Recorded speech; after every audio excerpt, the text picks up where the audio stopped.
Secret Invasion Episode 5, The Harvest, or just Harvest. Here are my thoughts on it. First of all, the story here is that Gravik is on a power trip. He's got a little bit of power based on the harvesting they already did of some other power, so he's becoming a super scroll. But now he wants something specifically called the harvest. We find out later in the episode. This is not revealed in detail until the very end. It's talked about, but not fully explained till the very end, that during the various battles with the Avengers, that blood was spilt, and that Fury ordered some scrolls to gather the blood of the Avengers for research purposes, I suppose.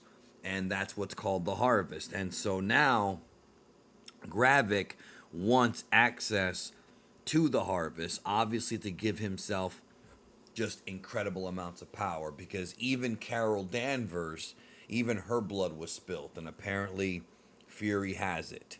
So that's kind of what's been driving him more and more. But he's on a power trip. I mean, in the very first few minutes of this episode, he straight up kills one of his own guys. And that becomes sort of a theme here, that this idea of like the scrolls becoming this sort of, force of control of the planet, that's not even his goal anymore. His goal is to basically use, and it's a bit of a complex plot, but basically he wants to use the whole conflict with Russia and get the U.S. to go into a war with Russia to trigger off World War Three, excuse me, and even take out his own people in the process to legitimize the war and leave only him standing. It seems like it's a crazy maniacal plot, but he's a crazy maniacal character, and he seemed like he actually had a bit more of an understanding. There was a bit more of a sort of a soft spot for him earlier in this episode or in the season. Like, you could see his goal, you could see his frustration, but now he's just straight up gone maniacal, and that's kind of become the problem, and Fury has to try to stop him. He wants Fury to get the harvest, and he's got him by the balls, and Fury has to go do it. Now, I've been talking about in the last few reviews how the whole thing about Rhodey being a scroll has been hinted at and teased going all the way back to the first episode, and then we're going to do this whole thing where we weren't sure like who is a scroll and who isn't. And then we find out that in this episode, they actually do officially reveal it, that not only is Rhodey a scroll, but he's also been working with Gravik specifically. And it's no secret. I mean, they even have a scene where Fury has his gun pointed right at his face, and they had that showdown or whatever before he realizes that there's nothing he can really do, because people think that he's actually the real Rhodey. Now, obviously, the big question is, okay, well, I can accept that Rhodey is a scroll, but since when? That's really the question. Since when has a scroll taken the place of the original Rhodey? Obviously, he wasn't always a scroll. I'm not going to buy into that one. Obviously, the Rhodey we saw in Civil War, like, was it then when he got his back broken, a different guy took over? Or was it after the snap? Or, when was... Maybe the original Rhodey was snapped and then this guy took over. I mean, who really knows? Who really knows? But it's no longer a secret anymore. And this episode was done pretty much to set up the final episode where Nick Fury is going to confront him, or it's going to, not just him, he's going to confront Gravik and give him, well, he's probably not going to give it to him, make him think that he's going to give him the harvest. And he puts on his eye patch, and away we go.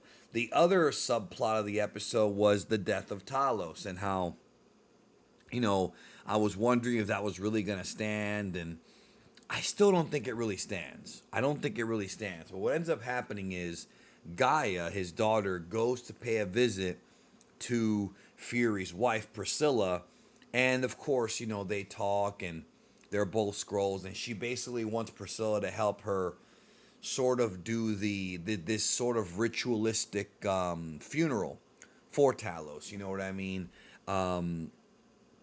Basically, this sort of scroll tradition to put him, to put him to rest the way that the scrolls would do it, because Gaia doesn't really know how to properly perform this ritual, but Priscilla does. And they have kind of a bonding moment. And obviously, they're going to both be involved in the finale coming up next week.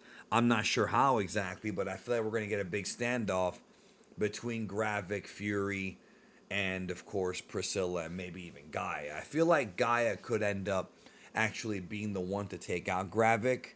I'm not really sure how yet, but I could see that being a situation where that's how it happens. I don't think Fury's gonna die because Fury's in the Captain Marvel trailer or the Marvels trailer, even though that might not really be him because of the scrolls and everything going on, with that.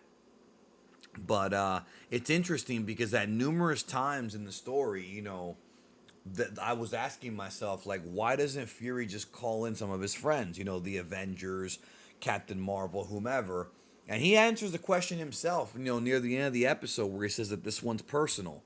Because not only did he, if you go back to some of the earlier episodes, not only did he know Gravik from way, way back, and Gravik worked for him, and not only did he know I mean, he knows pretty much all of the major forces in this story, all of the scrolls.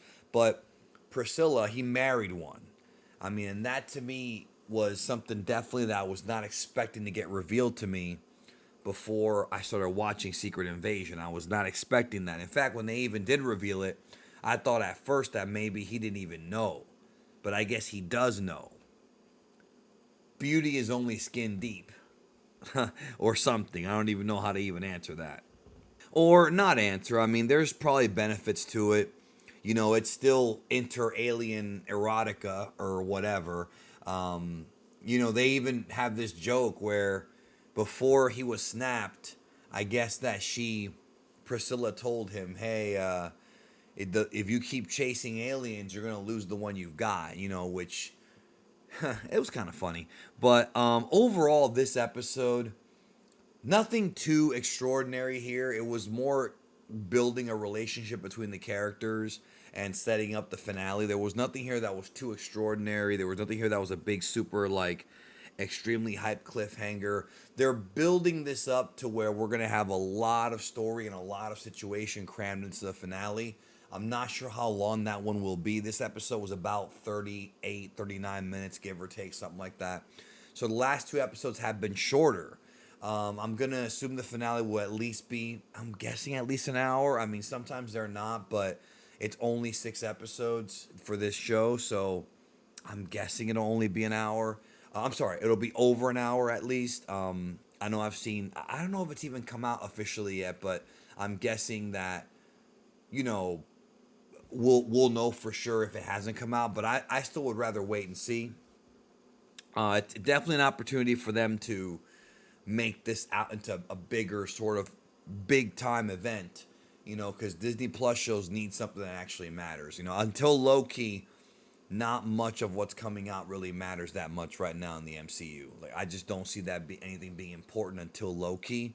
Maybe Deadpool 3, if that even, whenever that even comes out, because of the whole screenwriters strike. So we'll see. But overall, the episode was, it was okay. Nothing too extraordinary, as I mentioned. There weren't that many breathtaking character moments, but it was mostly done to build up the finale. What did you think? Let me know in the comments.